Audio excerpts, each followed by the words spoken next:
kicking away the moments that make up a dull day. You fritter away the hours in an offhand way.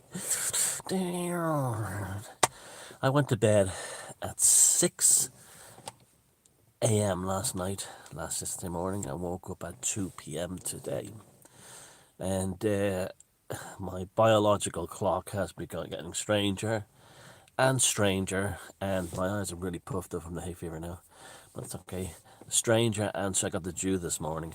Stranger and stranger to all of us. It's become very, very weird, very odd, you know. Oh, by the way, Shauna Beltane, I know there's the whole thing of like Beltane should really be on the 5th of May, but the calendars are a mess and have been since the Middle Ages. I basically see it as same as Samhain as a festival. It starts with if there was a full moon between now and the 5th, which there isn't, I would probably use that as the main day of Beltane in terms of the celebration, but there isn't. So I'll just go between May and the 5th of May in the hope that it's correct. Now, the reason for this is the calendars are a mess and have been since the Middle Ages. In fact, if the Middle Ages even existed, you can see a video on my open source occult TV channel about did the Middle Ages exist, and there's very good evidence that they didn't. Now that they've tampered with the calendars massively and created a history of Europe that didn't exist. There's no proof. There's only like 2 books in the world that actually state that Charlemagne existed, and both of them are in the Vatican. Now, how this whole concept of the Middle Ages being invented by the Vatican came about was due to the fact that some Russian historians started backtracking records of eclipses, solar eclipses. Now, solar eclipses are bulletproof. You can actually set them back as a clock and get very, very accurate dates. And then they discovered that when these eclipses were supposed to have happened in the Middle Ages, unlike every other period in history when an eclipse happened, they weren't mentioned. Even on the dates when significant things happened in Europe, in the Holy Roman Empire, they should have been mentioned, but they weren't. Now you're talking about eclipses that happened over London, over Paris, over Rome. They should have been mentioned, but they weren't. And then they discovered that basically what the calendars were all wrong. That the Middle Ages had no historical records of its existence and was probably invented by the Catholic Church to create this great Christian crusade that took place in Europe. But this has profound implications in it, because it means that maybe paganism lasted a lot longer and Christianity basically wrote its own history, that it had been in power in Europe much longer. We know St. Patrick was written during this period and stuff like that, and so invented. And so things, lots of saints were invented in this period, evangelical type saints, and so it's very interesting, and that's why I really start with May 1st on the present current calendar and go to the 5th unless there's a full moon in between. The psychic magical charge is still strongest today because most people associate this with Beltane and May Day, and it's also, although the communists and the Trotskyites stole this date from us, we can tap into that energy and steal it back from them. So, Shauna Beltane. And I hope you have a lovely time.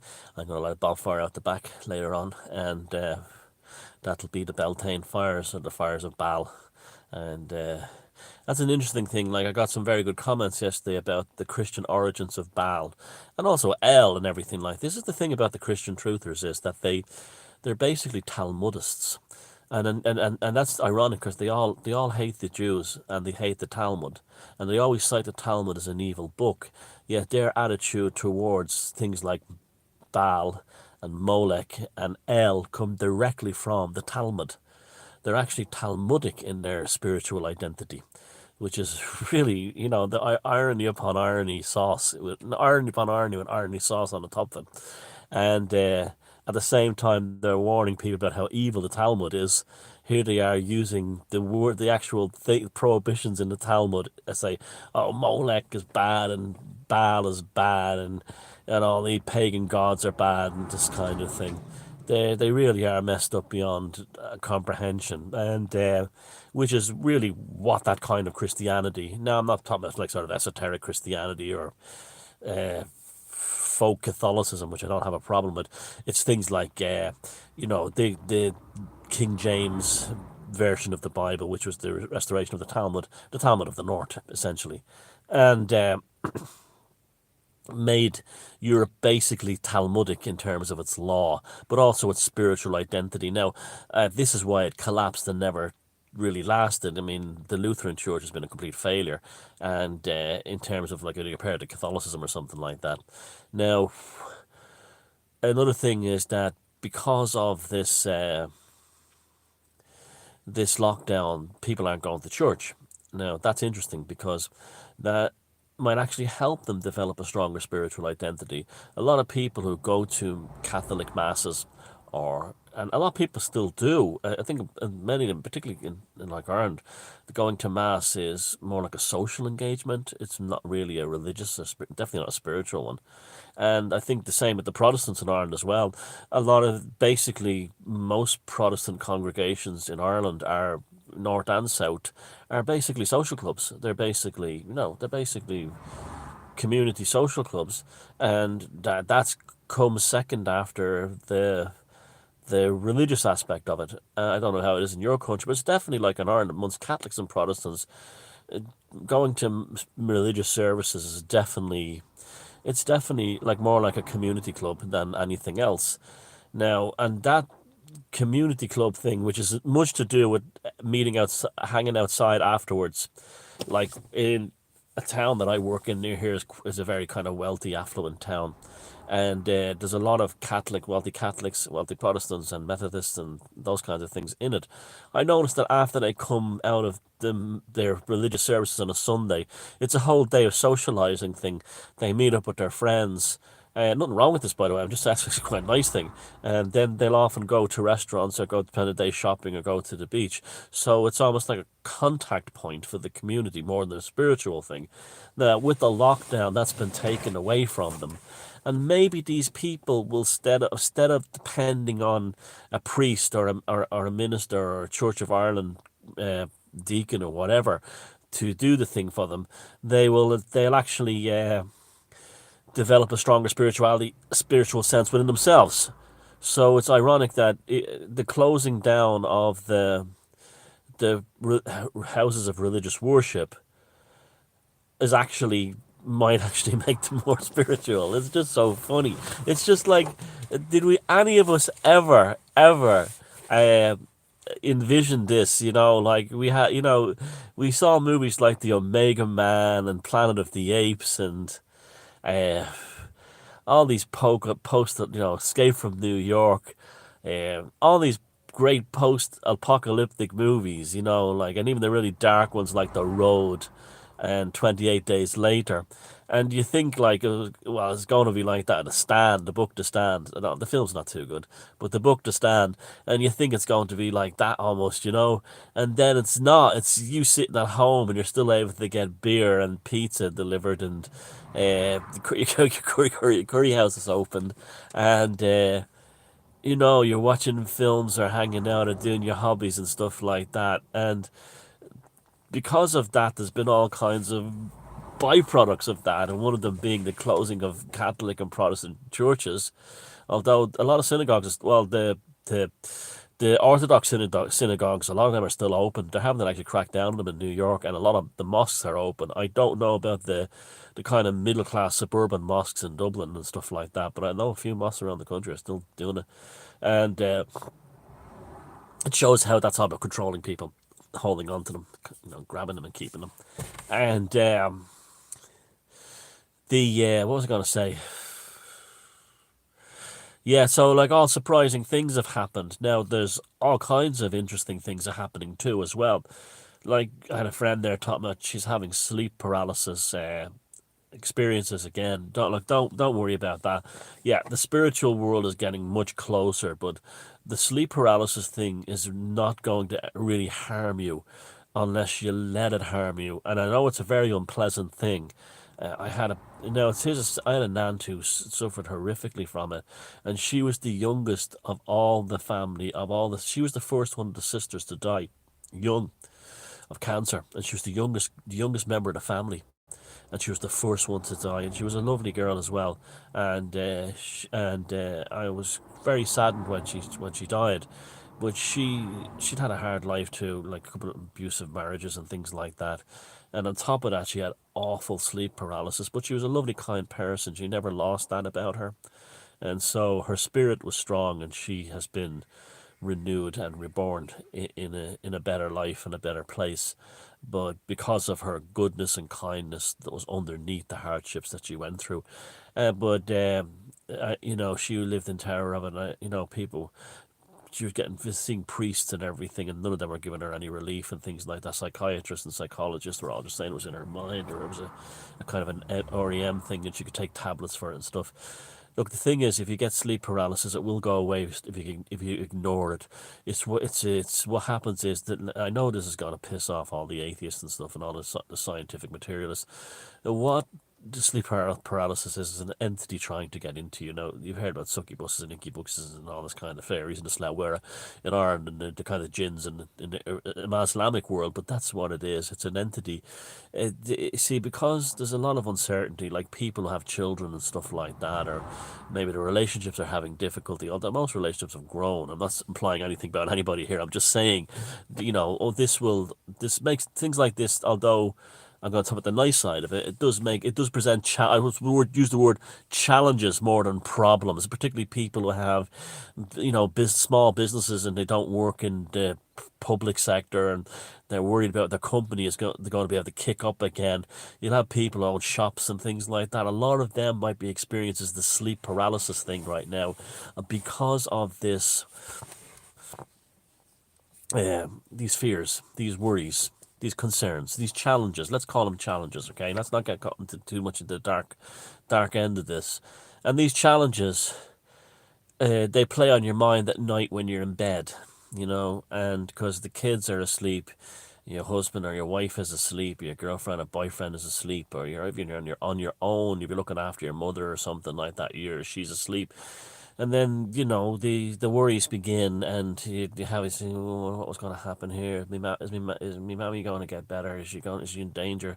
If I go back to work in the fish and chips place I have, will I pick up COVID and bring it home and kill me poor mother? You know, there'll be a lot of that kind of thing going on in people's minds, and will my kids ever have a normal life again, and all that stuff. People worried about their, you know, their teenage daughter or son, you know, missing his boyfriend or girlfriend, her boyfriend or girlfriend, and a lot of that kind of thing, and they're worried about that will affect them socially and stuff like this. So what happens is when you do fall asleep at night, and you don't have to believe in this. I don't care if you don't believe it. I just know it's true. These entities will start to try and get into you, because your psychic defense has been weakened by the concern. This is why stinking thinking. You know, of all the smear campaigns and all the horrible things that people have done to me over, you know, since I became kind of a little known, that has never happened to me because I was very aware that what would go on at night if I let myself in for that. So I did things like I always keep sea salt under a little pouch under the pillow, and quartz crystals nearby, and so on. But this is what happens. These entities start to try and feed off people, and the thing is to not acknowledge them. It's the no contact ever again thing works in this world and the spirit world.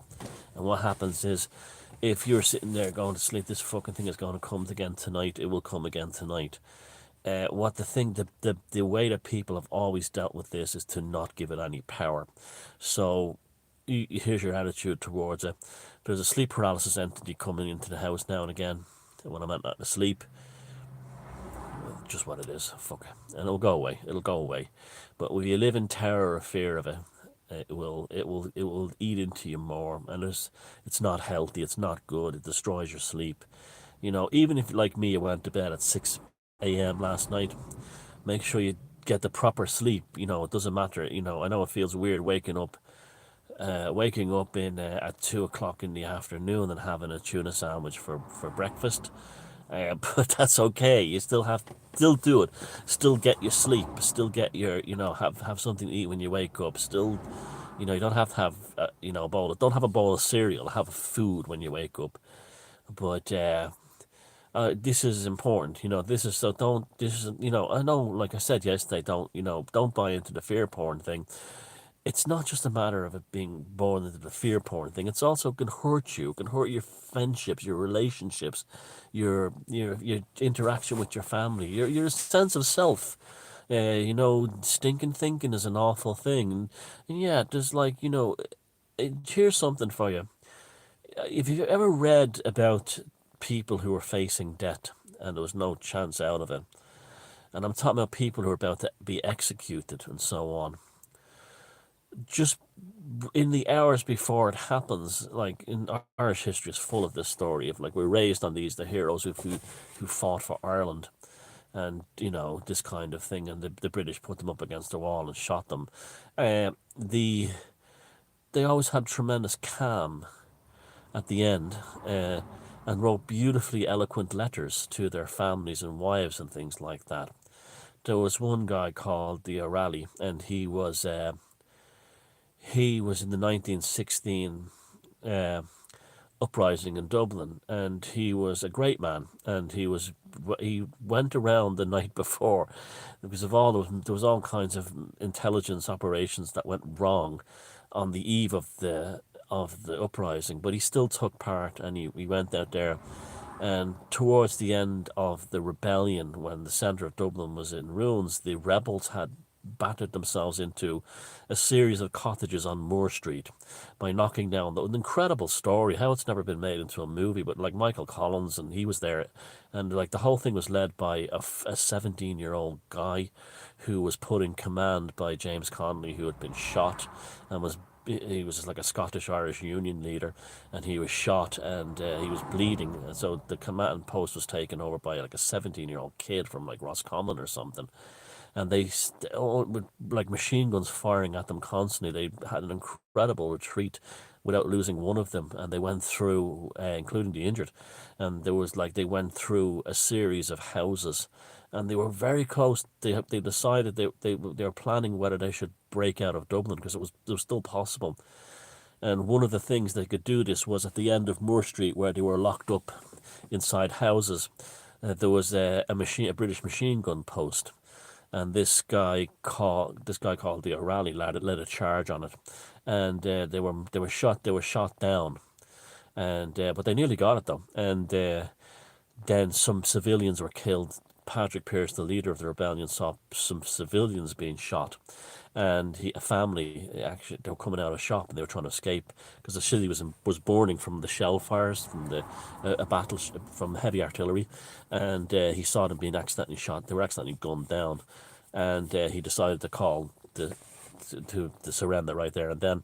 But anyway, the guy O'Reilly wrote, and lots of them wrote these most beautiful, eloquent letters to their families and to their wives. There's that song Grace. That's the lyrics. Of that song came from a letter a guy wrote to his wife. They knew they were not going to survive, and O'Reilly wrote a beautiful letter to his wife as he was dying on Moore Street, and you see that there's a sense of calm comes over them at the end. And that's because there's something in the human being that knows this is not the end. And you saw that some of those strange videos, and I don't watch them now, but at the time you couldn't help them, of people jumping off the Twin Towers in New York. They just seemed to just walk towards the end and go. There didn't seem to be a trepidation. It just seemed to be almost like another force had taken them over. And so it shows you that when you're stripped of everything and there's nothing left to hope for, all you've got left is your spirit. And your spirit knows that you are not doomed. You understand? That your spirit knows you're not doomed. And this has been shown all through human history, like that film, to play the other side of the coin. Like that's film Zulu, where you had the Welsh, British, and Welsh and English troops were in South Africa facing certain annihilation at the hands of the Zulus. And there's that scene where they sing the song "Men of Harlech," and it's amazing because then they're although they know they're going to die, they know they're not going to be annihilated, There's an element of there's an amazing film you haven't seen it, and has a great twist at the end. But it's a true story, and that kind of sense of when it's all gone, it's just you and the universe. Oh well, that's the ultimate liberation, the annihilation of the self. Because then you realize this is why this all there really is this kind of thing that only ever mattered was your love and your compassion, and you will survive, and everything else is bollocks on top of that. And I think that's we're getting with this lockdown, we're definitely getting a sense of that. There's no doubt about it. I'm definitely, it's true they say absence makes the heart fit grow stronger. I definitely feel closer to the people in my life, especially the ones I'm not around, and I can't see them. And I bet you feel the same way. I feel an awful lot of love and calmness in me these days. I really value and cherish the people in my life, which includes all you guys, all you lot out there, and I feel more comfortable and relaxed around you. And I think that's because as the bullshit of civilization fades away with this lockdown, we're all left to stare at ourselves at the end of the day. You know what I mean? It's like, who are you at the end? And we're not at the end, but we're getting to see. You're getting to see yourself for who you actually are, and who you are is what you value the most. And I think what I've learned more than anything else is how grateful I am, gratitude of having, like, okay, this life I have. I'm sick. I can sit. I'm amazed still. I'll never take it for granted that I can sit in this all banged up car and make these videos and reach thousands of people overnight, and it's all lovely, and it's kind of becomes iconic after a while. And it's although I'm talking to an image of myself on the phone here, I really feel like I can see in my mind's eye, I can see all you lot watching me back. It's the weirdest thing. I don't, and it doesn't seem like I'm talking to, I get these videos are getting like they get about 5,000-6,000 views in the first day. So like I don't feel like I'm seeing an audience of 5,000 or 6,000 viewers. I feel like I'm talking to you directly and no one else, and you directly and no one else, and you directly and no one else. It's an amazing thing. And it really does prove this whole thing that we're all an expression of the whole, that we're all definitely connected. Now, we're not all connected to one another. There's people that you should never have in your life you're not connected to. But the ones you are connected to, you do definitely feel that feedback loop. I know I do, and I find it very empowering and very healthy. It's the best word I could use is healthy. And even looking at social media, the pictures of people on my friends' network who are uploading during the lockdown, either it's, from Facebook or Instagram or whatever, they're looking healthier and happier. They're looking healthier and happier. And a lot of them, here's another one, there's a lot of good looking women uh, in my social circle, and especially on Instagram, I've noticed they've stopped using the filters, and they're just letting their natural beauty shine through. Now, what does that tell you? When how much bullshit we have in this world, in this society, and that all this overcoating that they pushed upon us, all they really showed us with the lockdown indirectly, I might add, is it's not necessary. It's not necessary what they pile upon us. The traffic has really come back now. Now, they announced today that the 2 kilometre limit in Ireland has now been extended to 5 kilometres. So, and that's like it's coming to an end here. They're going to just do it piecemeal to keep the hypochondriacs happy, but and the hysterical ones happy. So we don't go into an immediate open up. And I think you know Texas opened up today more or less, and a few other places. It's coming back big time. And it was that press conference by Trump yesterday was really heartening about how big businesses has plans to do it sensibly. It's like the world definitely has, we've definitely got, they'd always say that we'd have like an alien invasion or an asteroid or something like that would probably put all our differences aside. And not the hippies used to say that. there's been, and yeah, sure, there's an element of truth to that. But what it made people realize is the simple richness of life. The simple. Now, I do want to get back, and I do want to go and make videos of ancient sites and see other countries and things like that, because I love traveling and I love meeting people, and I'm a very cosmopolitan type person. I like to go to Italy and try and speak Italian and that kind of thing, and I miss that big time. And other things like that, and filming ancient sites and making little films about them on Beyond Room 313. And I do miss that, but not when I say miss it, it's not like a pining. It's not like that kind of missing. It's kind of like, it'd be nice to get back to that. That kind of vibe. And it's like people who I'm sure people who are members of social clubs or hobbies, or who go who are members of like martial arts or boxing clubs or soccer clubs, they will. They're feeling the same way. I'm digging this, but it's relaxing, but I want to get back to it. I miss that part of me, and that's completely understandable. And that's all cool. There's no problem there. It's and speaking of the sports thing, there's all kinds of because of soccer's a good barometer for measuring the things. And because it's so big in Europe, and we have so many, every country has its own league, and they often play, like in Ireland they play the season in the summer, in Scotland they play season in winter, and Scandinavia it's summer, in Southern Europe it's winter. So there's lots of ways of measuring things through the football, and there's, like, I was looking at the sports pages today, and you have one situation where French clubs are going to sue, are threatening to sue the French Soccer Association. You have some clubs in England saying, we're not going to play until 2021. Another one saying, we're confident we'll be back in June. You have the clubs here in Ireland, half of them saying we're going to do live streaming with behind closed doors, meaning no one in the stadiums, and then others saying no way we're doing that. And then you have, like, in Scotland, I think all the divisions except for the Premier Division, they decided to end the season with the current standings, which I think is a stupid idea, but that's their own business.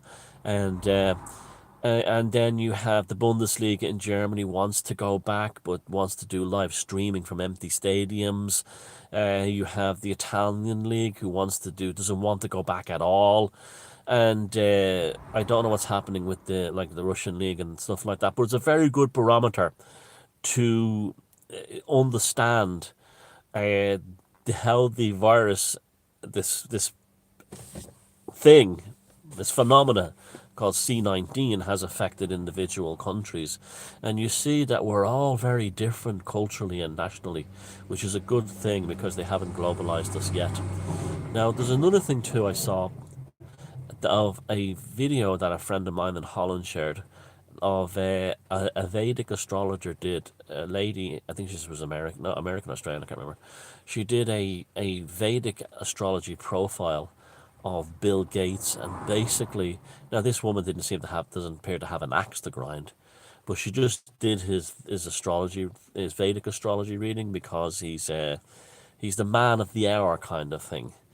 And she said that basically has the profile of a serial killer, and his mind is a pure robot, pure robot, and he has no heart.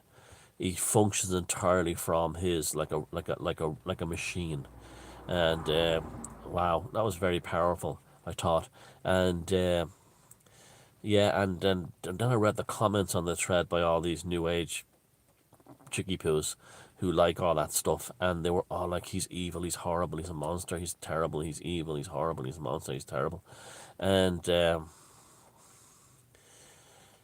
yeah, so there you go. I had my Vedic astrology done by the most famous one in Sri Lanka last year, and she said I was a great man that was greatly loved, and I had the potential to make lots of money. I don't know about, I don't know about that, but it'd be nice if it came true, even, but especially the third part. But I see, yeah, some people have pointed out that I know I'm meandering here, but It's bear with me. I'm bored. I'm not bored. I just don't feel like doing anything else today, for except eating sandwiches maybe. And people have pointed out that the London Real ad for David Icke and stuff is playing on my videos. Now, I didn't slag off London Real or David Icke in that London Unreal video. I said that's a bit strange, isn't it? That's like basically it. Oh, Brian Rose could be a really cool and nice guy. I don't know the man. I don't judge people according to like a video you might see or something. It's just that it's not my cup of tea, and they seem to be gearing up for a big event with David Icke and stuff like that. Well, good luck to them. I've no problem with that. I'd rather people be watching that than watching the BBC or RTE or PBS or CNN or those kind of channels, Reuters, Bloomberg, but MSN. Ooh. But I was just pointing out that it's interesting how that happened, but. The thing with the painting is still weird, Dom. I'm sorry. Just maybe he's just a strange thing he did, but I don't think there's anything he's doing anything serious, sinister, or anything like that. It was just a weird thing. I did get mixed up that the London Real and London Live are the same thing, but that doesn't matter. That was just a mistake. But the David Icke thing, the irony of those ads being on my video. I'm not against David Icke either. I mean, I, I'll give you like he has one thing that I really think is good about him is that he'll suck people in with the current affairs thing, but then he'll start talking about the nature of reality and stuff like that. So he introduced a lot of people who wouldn't normally know about things like the quantum world and the weirdness of the material world. He introduced a lot of people who wouldn't normally known about that to that thing. So, and again, he's been like he was the first one to really come out and point this out as being a hoax, which it is. It is a hoax. Yeah, the virus is real, and it's now come out today, in mainstream media, that the U.S. government basically funded the creation of the virus in in the Chinese labs. So, talk about what needing to drain the swamp in Washington. It's draining itself, as well as, Trump doesn't have to sit down there with, open up these imaginary sealed indictments and call in teams to arrest them. They're destroying themselves. You look how many people have destroyed in the deep state have destroyed themselves just by merely what this video is, by doing what this video is about. Who are you really? When all the bullshit is taken away, who are you really? Who are you behind it? Who are you behind the ego overcoating the sense of self, the personality, the conditioned responses to the cultural world around you, the fucker who's not in mass on a Sunday and has to do something else instead? Them, you know what I'm saying? That's who are you really? And what I'm discovering is that I'm basically surrounded by some really wonderful people, and I cherish and have eternal gratitude for them being in my life, because that's what it's really about at the end of the day. It's about connections, people, compassion, love, and bonding. And when you've got the right tribe, like I do, feck 'em if they can't take a joke. Take care.